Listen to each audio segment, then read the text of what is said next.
Hey guys.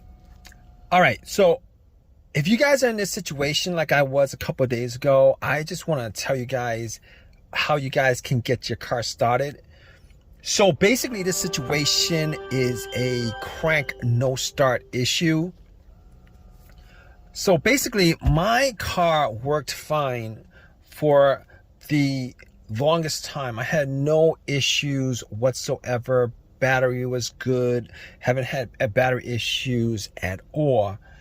And out of nowhere, I parked it, got a crank no start issue. And the thing about it is, it drove fine the whole entire day, had no issues whatsoever. I went to a bunch of places. I drove it to the store, to the pet shop. I even got a couple of goldfishes when this occurred. It was pretty much at the end of the day. All right. Got some goldfishes at PetSmart. Went to a CVS to pick up something to drink. And got back out. Tried to start my car. And all I got was a crank. But it would not run. Crank, it would not run. Crank, it would not run. And I tried to start it multiple times. So I was a little bit worried because it's very, very, very warm out. And probably like in the mid 90s. Had some goldfish in a bag. And I was worried that those goldfishes might die. So I was a little bit stressed out with the whole situation. All right. I did get something to drink. I did get a can of Coke in Arizona. And they were kind of cold. So I actually put it in the bag where the goldfish were and hoping that the goldfishes would survive. But that's neither here nor there. And so I turned on my headlights, all right, just to see whether it could be a battery issue because the battery was never changed. I did not know the condition of the battery or how old the battery was. Did not know the condition of the battery terminals, etc., etc. But I know that I didn't have any issues previous to this. I turned on my headlights, went out, checked. The headlights were very, very bright. The cranks were very, very strong. It wasn't like it was struggling to crank. It wasn't like it was struggling to crank at all. It was the cranks were very, very strong. All right. Now, knowing from previous experiences, if the battery is weak, I would normally get a weak crank. Like it would try to start, but it wouldn't. And the more you crank it, the weaker it got till it just would not crank it on you because your battery's dead. However, I was getting strong cranks, but I had to eliminate the battery 100% in this situation because you never know, because there's like a lot of electrical parts in the car and you never know. All right. Well, you kind of know, but you never really know because when it comes to troubleshooting vehicles, I want to just go down the list and just eliminate one after another, after another, after another. All right. So I actually got to the battery and I was looking at it. Now, I didn't know what shape the battery was in. It did look really old. The terminals were really dirty and the terminals were a little bit loose. So what I did was I took the terminals off. I got some paper towel. I took my Coke and poured it on the terminals, cleaned it up as best I could, and cleaned off a lot of the green, whitish stuff that was on there. Popped it back on, tried to start it, and did the same thing. Strong crank won't start. It didn't start. Strong crank didn't start. So I was thinking to myself, you know what? I was still getting a strong crank after like cranking it 7 times. And to me, that pretty much says that the battery is pretty good. Even though the battery looked kind of old, pretty old, but it was under the hood. It was the battery. You know, after a while, if you put anything and not look at it after a while, you get dust on it and dirt and all that grime and all that stuff, right? So I was thinking to myself, 90% sure it's not the battery. I can't say 100%. You can never rule out, and you can never rule that out unless you're able to get the car started, or are you able to test it out? So I didn't really have a jumper on me. I didn't have a jump pack to jump it. So I wasn't able to test, say 100% it was in the battery. But seeing as how the headlights were bright and it was cranking strong after 7 tries, I eliminated the battery altogether. All right, I eliminated the battery altogether. Now, I was thinking to myself, with this scenario, it could be a lot of different things, right? It could be the camshaft position sensor, it could be crankshaft position sensor, it could be the throttle position sensor, it could be the mass airflow sensor, because there's like a lot of sensors on the vehicle. It could be a lot of different things.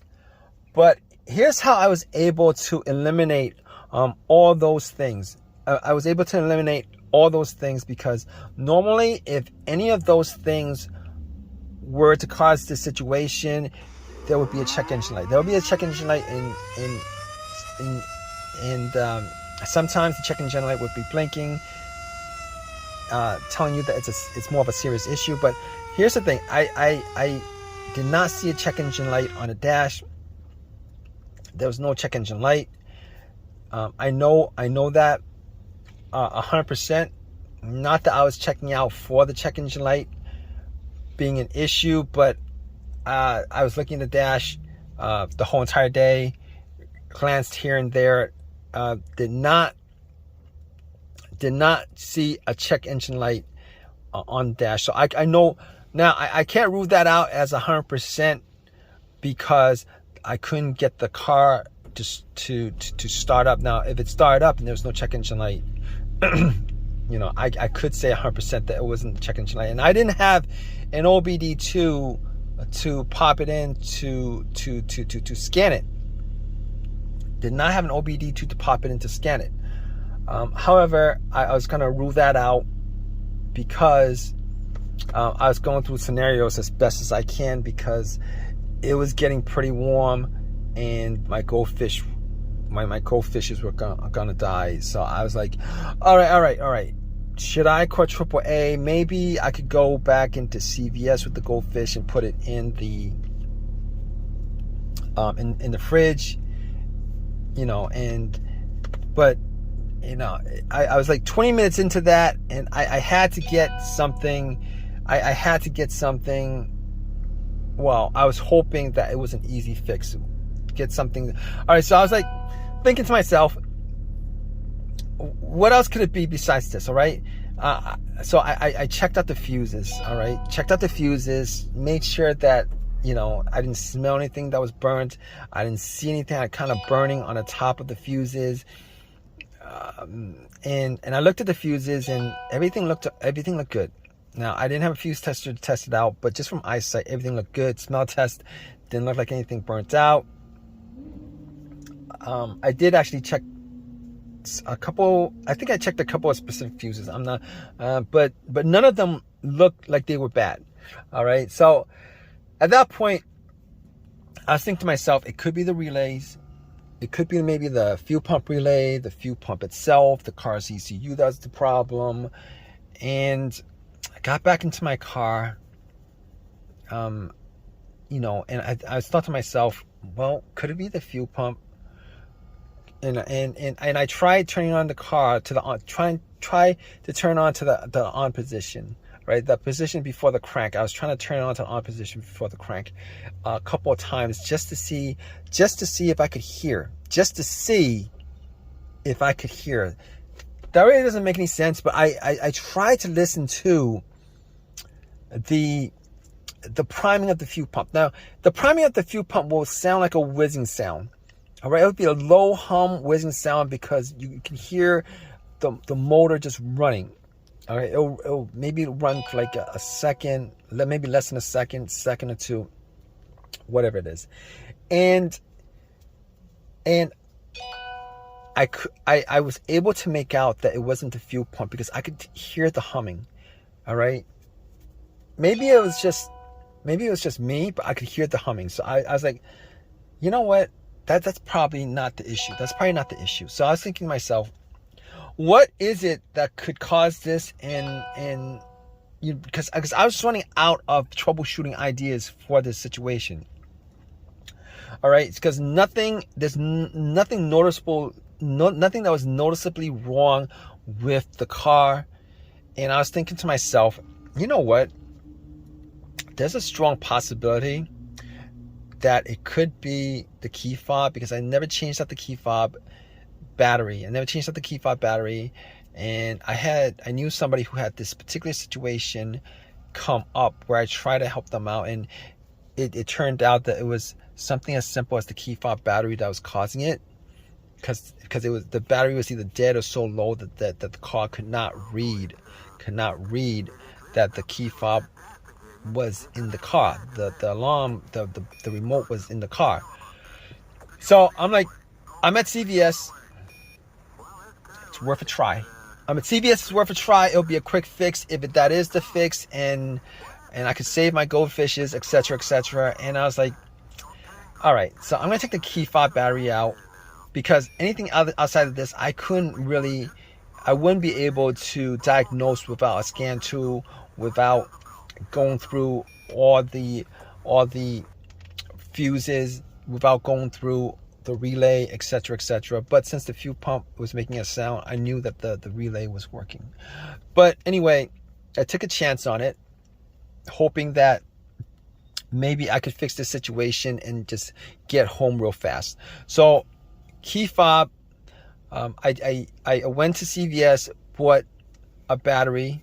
I took the key fob battery out because there's variations of the flat batteries, so I matched it up, put the battery in, ran back to my car, and tried to start it. Crossed my fingers, hoping that it would start, so that the goldfishes would, I could save the lives of the goldfishes.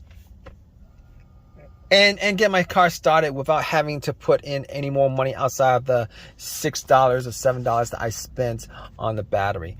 And I turned it on. I tried to crank it. It cranked and it turned on. It cranked and it turned on, guys. So I was relieved, and I've had no issues with it since. I was relieved. I had no issues with it ever since. And it's been a couple of days. I know for a fact that it is the battery, the fat battery and the key fob that's the problem. And I'm hoping that if you guys are in this situation, you guys probably are in one of these kind of situations where you have a crank no start, and you guys are trying to find a solution for it. I'm hoping that you guys have this easy of a fix as I did. So if you guys have this situation, you guys went through all the troubleshooting steps, and you guys are pretty much at a loss as to what to do next. All right, spend $6, get a brand new key fob battery. Take the key fob battery out of your, take the old key fob battery out of your remote, swap it out, and then try to start it. Hopefully you guys have as much of an easy fix as I did with my car. All right, hopefully that works out for you. If you guys have any comments, definitely leave a comment in the comment section. Please subscribe. Please give me a thumbs up. All that good stuff, right, guys?